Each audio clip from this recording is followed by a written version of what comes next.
Vamos ser sinceros. Abrir a Netflix hoje em dia é como você ir à geladeira, abri-la 10 vezes esperando que algo novo vai sair dali, mas na verdade nunca sai. Porque você sabe que nunca vai ter nada diferente. Mas a esperança, essa desgraçada, é a última que morre. Você tá lá, deitado, com um controle na mão, numa relação de poder que você acha que domina.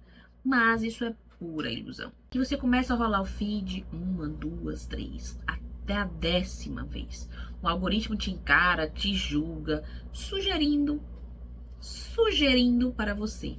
E te mostra aquela comédia romântica com um ator que você detesta, ou um filme polonês de, sei lá, 3 horas sobre a crise existencial de um vaso de samambaia, ou 500 milhões de doramas falando sobre a mesma coisa. No Em Alta, ele grita todas as séries que tá todo mundo falando, mas você, por puro espírito contraditório, se recusa a assistir porque você diz: minha mãe já dizia, eu não sou todo mundo, então eu não quero assistir o que todo mundo tá assistindo. Aí o tempo passa, a pipoca esfria, o refrigerante perde do gás e a sua dignidade vai junto com tudo isso. Porque chega um ponto que você já viu tanto trailer que você poderia trabalhar como editor na Netflix. Você já leu tanta sinopse de tanto filme, de tanta série, que você olha e pensa: eu poderia ser um roteirista melhor que essa galera. Só que aí, quando você decide que finalmente escolheu algo, adivinha o que acontece? Isso mesmo, você dorme. Hoje, a sua sorte vai mudar. Porque euzinha aqui fiz o trabalho sujo por você. Eu mergulhei nas profundezas deste catálogo infinito e enfrentei, lutei contra todas as indicações bizarras desse streaming e voltei com o mapa do tesouro. Porque hoje nesse vídeo eu vou ser a sua guia, a sua guru, a sua sommelier de séries. E hoje eu te apresento as 5 melhores séries da Netflix para você maratonar. Em quinto lugar, temos The Witcher, a série para quem acha que jogos de RPG dá muito trabalho. Sabe quando você mistura Game of Thrones com um programa do Discovery Channel sobre controle de pragas sobrenaturais e um cabeleiro que só tinha tinta branca? Então, é mais ou menos essa vibe. A série ela é baseada numa saga de livros polonesas que virou uma franquia de jogos absurdamente famosa. E a Netflix, que não é boba nem nada, pensou: fantasia medieval com sexo, um protagonista gostosão que não fala quase nada, onde que eu assino, querido? E aí que segue a história de Geralt de Rivia.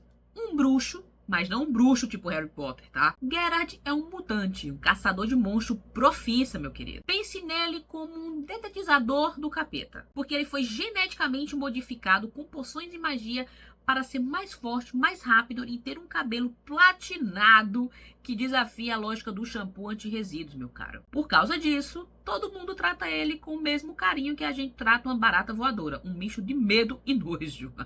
O trabalho dele é bem simples. A pessoa tem um problema com um danado monstro, ele vai lá, mata esse monstro da forma mais esplendorosa que você possa imaginar, com aquele seu cabelo platinado esvoaçante, pega a sua recompensa, vai embora, e as falas dele sempre geralmente é: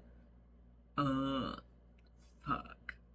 Esse é quase 90% do dialeto do Geralt. Mas a série não é somente sobre o platinado esvoaçante e gostoso do Geralt. A gente acompanha outras duas personagens que são chegaria até a dizer, mais importantes. Porque a gente tem a Yennefer, uma mulher que começa a vida da forma mais ferrada possível e se transforma numa das feiticeiras mais poderosas e temperamentais que você já viu. A jornada dela é incrível, complexa e cheia de decisões moralmente questionáveis. E ela faria a Cersei Lannister parecer uma simples amadora. E temos a princesa Cirilla, ou a Ciri. O destino desses três está entrelaçado de um jeito que nem eles entendem direito. E é aí que a mágica acontece. Os pontos positivos para você completamente maratonar, sem dó. Primeiro de tudo, as cenas de luta. Meu Deus, que cenas são essas? A Netflix deu um cheque em branco pro coreógrafo, porque ele gastou cada centavo e com juros, pode apostar. As lutas do Geralt não são só gente balançando espada. É uma dança, velho, completamente sincronizada. Ele usa sinais mágicos, o ambiente e a própria agilidade de um jeito que você fica com o queixo no chão. A luta em Black Viking, na primeira temporada, é uma obra de arte. É tão boa que você vai e volta para assistir umas 5 vezes e ainda encontra detalhes novos. Segundo, o universo é completamente rico. Não é só um reino com um castelo, é um continente inteiro com diferentes reinos, políticas complexas, preconceito racial, seja entre humanos, elfos, anões, com magias e regras próprias e uma mitologia que vai muito além dos monstros da semana. Você sente que aquele mundo existia muito antes da série começar e que vai continuar existindo depois que ela acabar. Para quem gosta de se perder em lore e ficar caçando detalhe e mapa, é um prato cheio. E terceiro, o Henry Cavill. Sim, eu sei que ele saiu da série e a gente já vai chegar nessa parte 3, tá? Calma lá, mas segura minha mão, continua comigo. Mas o trabalho que ele fez nas 3 primeiras temporadas é digno sim de aplausos. O cara era fã dos livros e dos jogos. Ele entendeu a essência do Geralt. A voz gutural, o jeito de andar, o sarcasmo seco, a relutância em ser um herói. Simplesmente encarnou o personagem de uma forma que vai ser muito difícil de superar. Porque ele é o coração da série. E isso é inegável. E claro, tem o Jaskier, o bardo, o alívio cômico, o melhor amigo que o Geralt nunca pediu, mas que a gente ama. A dinâmica entre o bardo falastrão e o bruxo monossilábico é simplesmente ouro puro. Tá, mas agora vamos para o lado B que ninguém te conta. Nem tudo nesta vida é hidromel e festa no banquete, né? Afinal, a primeira temporada tem uma crítica que é quase unânime: as linhas do tempo. A série ela conta a história de Geralt, de Yennefer e de Ciri em épocas diferentes, só que ela não te avisa isso. Você só se toca disso lá pro 4º episódio, que é uma história que passa mais ou menos 30 anos antes uma da outra, sabe? Aí você fala, é confuso? Ah, pra caramba. Exige que você preste atenção e monte o quebra-cabeça na sua cabeça. Muita gente desistiu bem aí, achando que o roteiro era só mal escrito mesmo. Mas é uma escolha da narrativa que seria um tanto quanto ousada, mas que definitivamente não funcionou para todo mundo. O segundo é o ritmo da série. A série às vezes sofre de uma crise de identidade, na moral. Porque uma hora é um monstro da semana, super divertido. Na outra ela tenta ser uma coisa meio ética e política, super séria, cheia de diálogo, de gente andando no corredor do castelo. As tramas políticas, especialmente na segunda temporada, não são tão interessantes quanto as aventuras pessoais do protagonista. E o elefante, ou melhor, o bisão branco na sala, é a saída do Henry Cavill. Porque você saber que o ator que se tornou a cara da série vai ser substituído a partir da 4ª temporada é um balde de água fria no telespectador, honestamente. Pior ainda, são os rumores de que ele saiu por divergências criativas porque os roteiristas queriam se afastar cada vez mais do material original dos livros, que o Cavill tanto defendia. E isso é, honestamente, um dos maiores problemas que todas as adaptações enfrentam. A gente tem The Last of Us aí, a 2ª temporada, pra provar o desastre que foi. Que fugiram completamente da essência da história. E esse é o tema, sabe? Mas o meu veredito final é: vale a pena o trocado, meu caro? Ah, sim, vale, com certeza. Vale muito a pena. Apesar dos tropeços, The Witcher é uma das melhores séries de fantasia da atualidade, porque ela é um banquete visual com ação de primeira, personagens cativantes e um mundo completamente fascinante. As 2 primeiras temporadas, especialmente, na minha opinião, são uma forma de maratonar deliciosa. Apenas vá com a mente aberta para a confusão temporal da primeira temporada. Afinal, dê um trocado para o seu bruxo e ele te recompensará com um entretenimento que ocupará todo o seu final de semana. Em 4º lugar, Stranger Things. Sim, essa série vai te fazer sentir saudade de uma época que provavelmente você nem viveu nela. Aí a gente vai fazer, sabe o que agora? A gente vai pegar o nosso DeLorean, que pegou aqui, ó, a referência de Volta pro Futuro. Só que em vez de a gente ir pro futuro, a gente vai voltar lá pro passado. Mas também não é muito longe não, porque a gente vai voltar pros anos 80. Uma época mágica, onde a internet não existia, as crianças brincavam na rua até tarde, e o maior perigo era o seu cabelo ficar com um formato esquisito por causa do laque. Usava muito laque naquela época. Bem, isso até a chegada de Stranger Things. Essa série, principalmente a primeira temporada, é uma carta de amor a todas as referências de todos os filmes ali dos anos 80 e início dos anos 90. Uma carta de amor escrita em um papel de carta com cheirinho, sabe? Selada com um adesivo e enviada para toda a cultura pop. Como se Steven Spielberg, Stephen King e John Hughes tivessem tido um filho e esse filho fosse essa série da Netflix. A premissa, à primeira vista, é simples, porque a gente tem uma pacata cidade, denominada Hawkins, em Indiana, onde um garotinho chamado Will Byers desaparece misteriosamente. Fim. Não, brincadeira. Segura na minha mão e vamos lá, continua comigo. Esse é só o pontapé inicial para uma avalanche de acontecimentos bizarros. Enquanto a mãe do Will, a Joyce, interpretada pela icônica Winona Ryder, começa uma busca frenética que a faz ser taxada de louca por toda a cidade, os melhores amigos do garoto, o Mike, o Dustin e o Lucas, também decide investigar por conta própria. E é aí que eles encontram uma menina. Mas não é uma menina qualquer. Ela tem uma cabeça raspada, veste um camisolão de hospital, mal fala e atende pelo conveniente nome de Eleven. Ah, e um pequeno detalhe. Ela tem uns poderes meio telecinéticos ali, meio a la Carrie a Estranha. Tipo, ela consegue amassar uma lata de Coca-Cola com a mente e talvez, só talvez, ela tenha alguma coisa a ver com o desaparecimento do Will. E com o laboratório ali do governo, sabe? Que fica num lugar bem sinistro nos arredores da cidade. E junto a isso, a gente tem o chefe da polícia bebarrão e deprimido com um passado trágico. E junto com ele, temos também os irmãos mais velhos dos protagonistas vivendo seus próprios dramas adolescentes, saídos diretamente de um filme de O Clube dos Cinco. E uma dimensão paralela horripilante chamada de mundo invertido, que é basicamente a nossa realidade, só que mais nojenta, escura e com um monstro que parece uma flor carnívora com pernas, apelidado carinhosamente de Demogorgon. Os pontos positivos para você maratonar sem dó. Com certeza, o ponto mais forte, e eu digo isso sem sombra de dúvidas, é a nostalgia, meu querido. Mesmo que você não tenha vivido nos anos 80. Porque a série, ela te transporta pra lá. As bicicletas, as roupas, os walkie-talkies, as músicas. E que trilha sonora maravilhosa. As referências a filmes como E.T., Goonies, Conta Comigo, Poltergeist.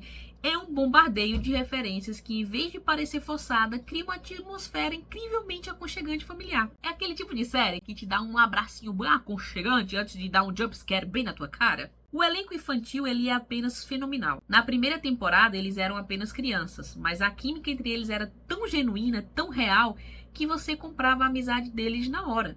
Ver a dinâmica do grupo, as piadas, as brigas por causa do Dungeons and Dragons, tudo isso é o coração da série. E o crescimento desses atores ao longo das temporadas é algo fantástico de acompanhar. A Millie Bobby Brown, como a Eleven, é uma revelação, conseguindo transmitir uma gama imensa de emoções com pouquíssimas palavras. A construção do suspense e do terror também é primorosa. Os irmãos Duffer, criadores da série, são mestres em criar tensão. Eles sabem a hora certa de mostrar o monstro e a hora certa de apenas sugerir a sua presença. A primeira temporada, em particular, é uma aula de menos é mais. O medo do desconhecido, a paranoia, a atmosfera da cidade pequena onde segredos sombrios se escondem sobre uma fachada de normalidade, tudo isso funciona perfeitamente. E a série evolui. Ela não fica presa, sabe, naquela mesma fórmula. A cada temporada a escala aumenta, novos personagens são introduzidos e muitos deles, inclusive, como a Max, o Robin e o Ed Mulson, se tornam favoritos dos fãs instantaneamente. A mitologia do mundo invertido se expande e os perigos se tornam cada vez maiores. Ela consegue se reinventar sem perder a essência que a tornou um sucesso. O lado B, que ninguém te conta. Com grande sucesso, vem grandes problemas. E o primeiro deles é o que eu chamo de síndrome da fórmula, que a partir da terceira temporada a estrutura começa a ficar um pouco repetitiva. Um novo monstro do mundo invertido aparece em Hawkins, o grupo se divide em núcleos, cada núcleo investiga uma parte do mistério sem se comunicar direito com os outros. E no final, todos se juntam para uma grande batalha. Funciona? Sim, funciona. Só que, depois de um tempo, você meio que já sabe o que vai acontecer no final. Então acaba se tornando algo repetitivo. E outro ponto que acende um alertazinho assim é a estrutura do roteiro com respeito a alguns personagens. A série ela tem um elenco principal enorme. E os criadores eles têm um medo que é bastante compreensível de matar personagens queridos. Porque isso faz com que, em certos momentos, a sensação de perigo diminua. Porque aí você vê um personagem numa situação muito possível de que ele fosse de arrasta. Só que aí daí você pensa, mas ele é um dos principais, ele não vai morrer. E isso acaba se tornando algo real. E por fim, a duração dos episódios. Na quarta temporada, os irmãos Duffer aparentemente foram possuídos pelo espírito James Cameron, já que os episódios começaram a ter duração praticamente de um filme. De mais de 1 hora de duração cada episódio. Embora o conteúdo seja bom, essa duração excessiva pode ser um pouco exaustiva para quem quer maratonar a série. E o meu veredito final é: vale a pena maratonar ou vale a pena assistir? Preciso nem falar, é óbvio que sim. É uma das melhores séries que já teve nos últimos tempos, pelo menos na minha opinião. Porque Stranger Things, ela não se tornou somente uma série. Ela é um evento. Porque ela se tornou meio que um fenômeno cultural, sabe? Que trouxe de volta toda aquela essência dos anos 80, que quem ali, mesmo que não tenha nascido ou vivido nos anos 80, mas sabe bem o que é essa sensação gostosa. Ignore os episódios longos e às vezes a história um pouco gasta, porque a jornada vale cada segundo. Prepare o seu walkie-talkie e mergulhe de cabeça no mundo invertido, porque vale muito a pena. Over and out. Em terceiro lugar, temos Arcane. Essa série vai te fazer sentir um misto de emoções. E acredite, ela é um desenho animado. Agora a gente vai falar de uma série que chegou silenciosa, sem fazer muito alarde, mas ela explodiu a mente dos espectadores. Uma série que fez marmanjos chorar, que fez gente que odeia animação se render e que redefiniu o que uma adaptação de videogame pode ser. Sim, senhoras e senhores, estou falando de Arcane. Ah, mas é aquela série daquele joguinho lá, League of Legends. Eu nem jogo isso, não vou entender nada. Vamos parando? Vamos resetar esse pensamento aí? E vamos começar um pensamento novo? Porque você não precisa saber nada de LoL para assistir Arcane. Na verdade, é até melhor que você nem saiba nada sobre LoL. Porque só assim, cada revelação, cada reviravolta vai te atingir, bem no estômago e vai te dar uma sensação muito mais prazerosa. A série ela conta a história de origem de duas irmãs, a Vi e a Powder, que mais tarde se tornará a icônica Jinx.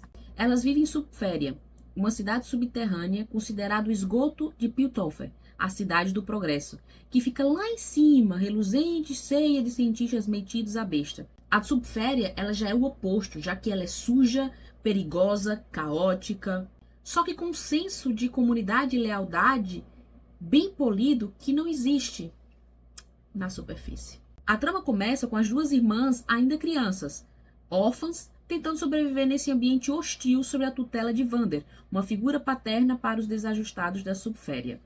Um assalto mal sucedido em Piltover desencadeia uma série de eventos trágicos que vai separar as duas irmãs de uma forma brutal e colocá-las em lados opostos de um conflito crescente. Enquanto Vi trilha um caminho de dor e busca por redenção, Powder é consumida pela culpa e pelo abandono, sendo transformada em uma força de caos anárquica e irrepreensível. Em paralelo, na cidade de cima, acompanhamos Jace e Victor, dois cientistas idealistas que descobrem como controlar a magia através da tecnologia, criando a Hextech. Uma invenção que promete um futuro brilhante para a humanidade, mas também desperta a cobiça, a corrupção política e o potencial para a criação de armas de destruição em massa. A série é, em sua essência, uma tragédia grega disfarçada de animação steampunk. É uma história de dualidade. Progresso versus dualidade, progresso versus desigualdade, ordem versus caos, ciências versus magia e, acima de tudo, o amor e o ódio entre as irmãs. Para maratonar sem dó, eu nem sei por onde começar. Sério, vamos pela animação. Porque é a primeira coisa que salta aos olhos. Porque não é só um desenho, ela é uma pintura em movimento. Toda aquela pegada meio cyberpunk, ela enche seus olhos. Cada frame de Arcane poderia ser emoldurado e pendurado no museu. O estúdio francês Fortis desenvolveu um estilo único que mistura 2D e 3D, com texturas que parecem pintadas à mão e uma direção de arte que é de cair o queixo. A forma como eles usam as cores para expressar as emoções dos personagens, a coreografia das cenas de ação, que são ao mesmo tempo brutais e graciosas, é um espetáculo visual que humilha 99% das produções em live action. A construção do mundo ela é simplesmente fenomenal. Piltover e Zaun, o novo nome da Subféria, são personagens por si só. Você sente a atmosfera de cada lugar. Piltover, com sua arquitetura art déco, limpa, dourada e opressiva. Zauna, com seus becos escuros e poluição verde neon, a criatividade que nasce do desespero, em um mundo vivo, pulsante e cheio de detalhes. Mas o que realmente eleva Arcane ao seu patamar de obra-prima é a sua escrita. A história ela é madura, complexa e dolorosamente humana. Não há vilões e mocinhos aqui. Todo personagem é multifacetado, com motivações críveis e falhas que os tornam reais. Você entende por que a Jinx se tornou quem ela é, mesmo não concordando com suas ações. Você torce pelo Jace, mas também vê que seu idealismo pode ser perigoso. Você sofre com a Vi, com o Victor, com o Silco. E eu chegaria a dizer que o Silco é um dos melhores vilões já escritos. A jornada emocional desses personagens é o motor da série, e ela vai te atropelar sem dó nem piedade. E a trilha sonora, meu amigo, que falar dessa trilha sonora impecável e maravilhosa. Cada episódio tem uma música original de artistas como Imagine Dragons, Sting, The Woodkid, e cada música se encaixa perfeitamente no tom da cena, amplificando as emoções num nível completamente estratosférico. Mas nem tudo são flores, não é mesmo? Então, o lado B, que ninguém te conta. É genuinamente difícil encontrar defeitos em Arcane. Sério, eu tentei, juro. Mas se eu for analisar bem e puder apontar algo, eu diria que o ritmo de lançamento. Porque a primeira temporada saiu em 2021. A segunda e última saiu no final de 2024. E esse ato de 3 anos era uma tortura. É o preço que se paga por uma animação de qualidade tão absurda. Mas a espera foi bem dolorosa. Coisa que você, jovem gafanhoto, não vai passar agora porque você vai maratonar as duas, tendo as duas já disponíveis. Então talvez isso não seja um ponto tão negativo. Pra mim foi na época. E sendo honesto, esse é um ponto mais pessoal, que eu achei um tanto quanto chato, mas muito chato, é a trama política de Piltover. Porque pra mim passa a ser uma coisa um pouco menos interessante em toda a lore que a série traz. Mas e afinal? Vale a pena apertar o play e maratonar Arcane? Eu não preciso dizer nada, né? Óbvio que vale a pena. Muito. Se você puder escolher uma série para assistir, seria Arcane.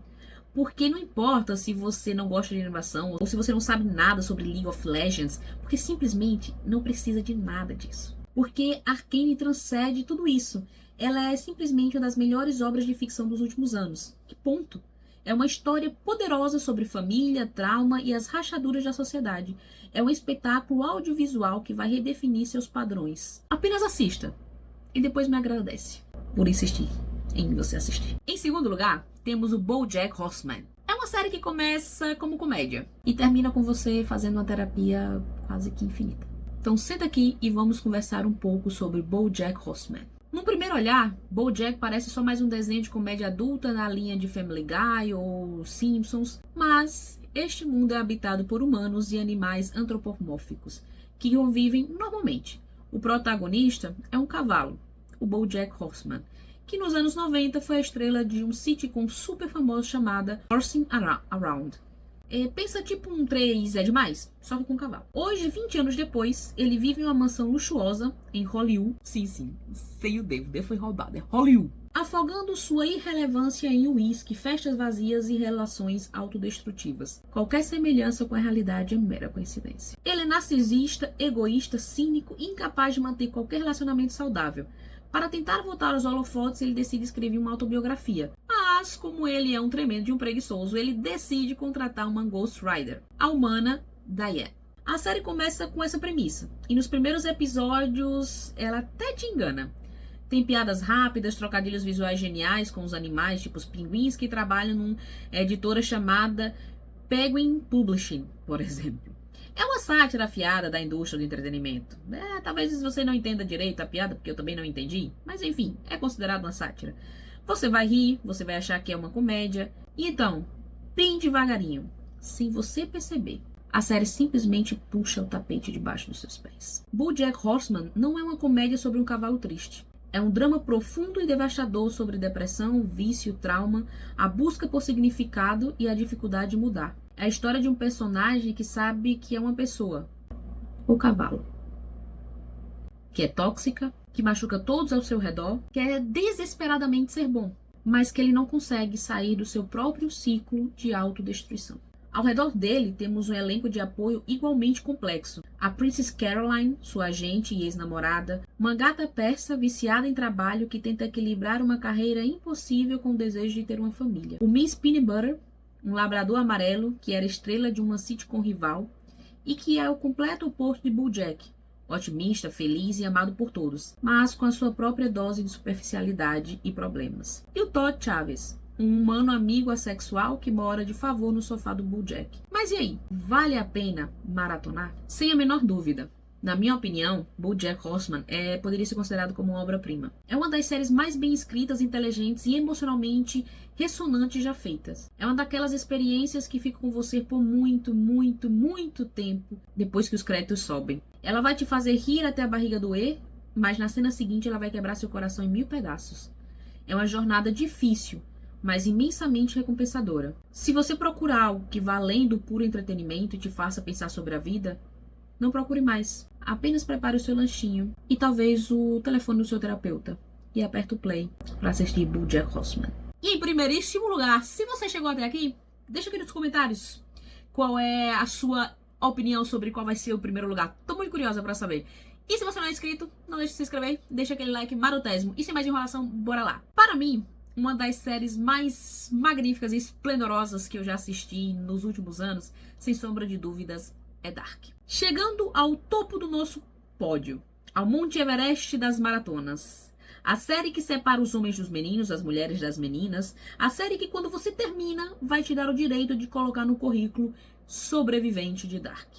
Se você achou a linha de tempo de The Witcher confusa, meu amigo, é porque você ainda não assistiu Dark. Porque Dark faz a linha de tempo de The Witcher parecer fichinha. A premissa de Dark começa de um jeito enganosamente familiar. A trama se passa na pequena e chuvosa cidade alemã de Weiden, onde uma criança desaparece. A cidade, que já vive à sombra de uma usina nuclear e de um passado sombrio, entra em pânico. E é aí que somos apresentados a 4 famílias: os Carvalden, os Nielsen, os Doppler e os Tiedemann, que começam a ter seus segredos desenterrados enquanto a busca pelo garoto acontece. Até aí, tudo bem.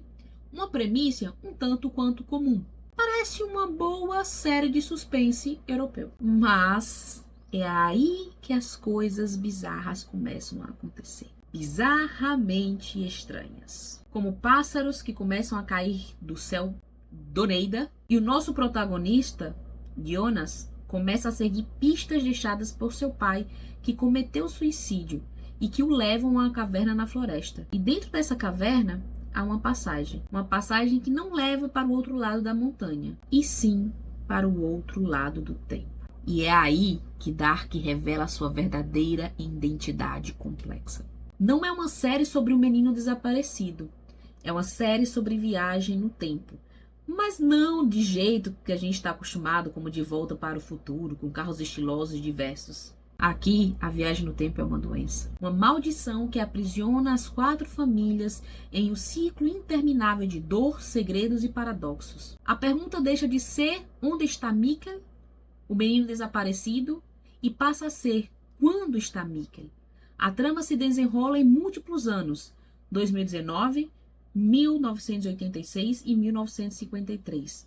Para começar, são 3 linhas de tempo. E nós vemos as versões mais jovens e mais velhas dos mesmos personagens interagindo muitas vezes sem saber quem são, criando os mesmos eventos que eles desesperadamente tentam impedir. A frase que define a série é: o começo é o fim e o fim é o começo. E eles levam isso ao pé da letra. Para maratonar completamente sem dó. Afinal, é o primeiro lugar do pódio. A ambição do roteiro é algo que eu nunca vi igual. Os criadores, eles planejaram toda a ideia da história e todo o roteiro para fechar em um ciclozinho de 3 temporadas desde o início. E isso fica muito claro, porque não há um único furo de roteiro.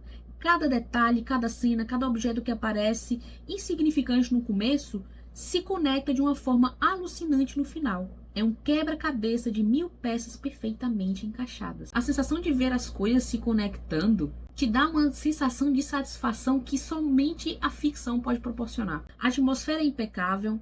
Weiden é uma cidade que respira melancolia e opressão. A fotografia é fria, cinzenta, sempre chuvosa.